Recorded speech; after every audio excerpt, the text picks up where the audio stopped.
Et nous retrouvons le carnet de route pour le Hajj 2025 sur le trajet des Burkinabés au pèlerinage à la Mecque. À cette étape, notre reporter nous fait cas des départs pour la localité dénommée Mina. Dans la nuit d'hier, des centaines de milliers de pèlerins ont pris la direction de la localité pour le dernier acte du parcours. C'est une étape que les acteurs qualifient de cruciale parce qu'elle prépare les étapes suivantes du pèlerinage. Le point donc de Isiaka Nana, notre envoyé spécial sur le trajet. Dans la nuit de la Mecque, le vacarme assourdissant des cas de transport en commun. Tour à tour, chaque bus s'ébranle direction Mina. Ici, au camp de base des pèlerins burkinabés, c'est l'heure de l'embarquement. Les femmes en premier, les hommes vêtus de leur ihram ou étoffe piaffent d'impatience. L'émotion est grande.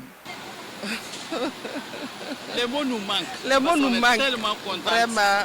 On va prier pour la famille, pour tout le monde. Nos enfants, nos maris, nos voisins, la famille, toute la famille. Et le pays aussi. Que la paix revienne au Faso. Je suis vraiment content. Je remercie Allah de me donner les moyens de pouvoir faire ce pèlerinage. Et je demande à Allah encore de me donner la possibilité et la force de pouvoir faire tous les rites comme il se doit. Tout comme ces pèlerins burkinabés, des centaines de milliers de candidats au Hajj venus du monde entier sont ainsi convoyés vers Mina pour accomplir l'un des rites majeurs du pèlerinage musulman. Cette étape du Hajj, encore appelée jour de la Tarouïa, marque le début des rituels de purification et de dévotion avant l'ascension vers le mont Arafat, point culminant du pèlerinage. Le prophète a dit, sallallahu alayhi wa sallam, c'est lui qui a eu Arafat, il a eu le pèlerinage. Et le jour de Arafat, Dieu va pardonner tous ceux-là qui ont participé à la station de l'Arafat. C'est la même chose aussi, Muzdalifa. Il y a un endroit là-bas qu'on appelle Al-Mash'ar al-Haram. On s'arrête là-bas, on évoque Allah subhanahu wa ta'ala, Allah exauce les prières. C'est la même chose le jour de la fête. Les gens vont égorger, voilà, ils vont raser leur tête, ils vont lapider.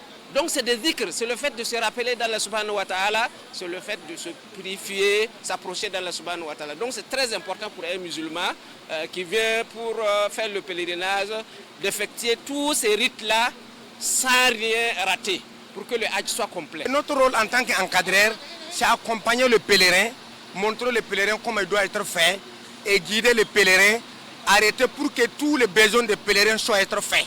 C'est notre rôle. C'est un guide. Il doit tout ce que le pèlerin veut.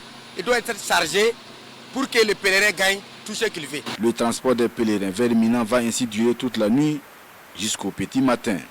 Un site qui revêt d'une importance particulière dans les rites du pèlerinage musulman, en ce qu'il constitue le lieu où le prophète Abraham s'apprêta à sacrifier son fils Ismaël selon les préceptes islamiques. Un geste symbolique que les musulmans commémorent chaque année.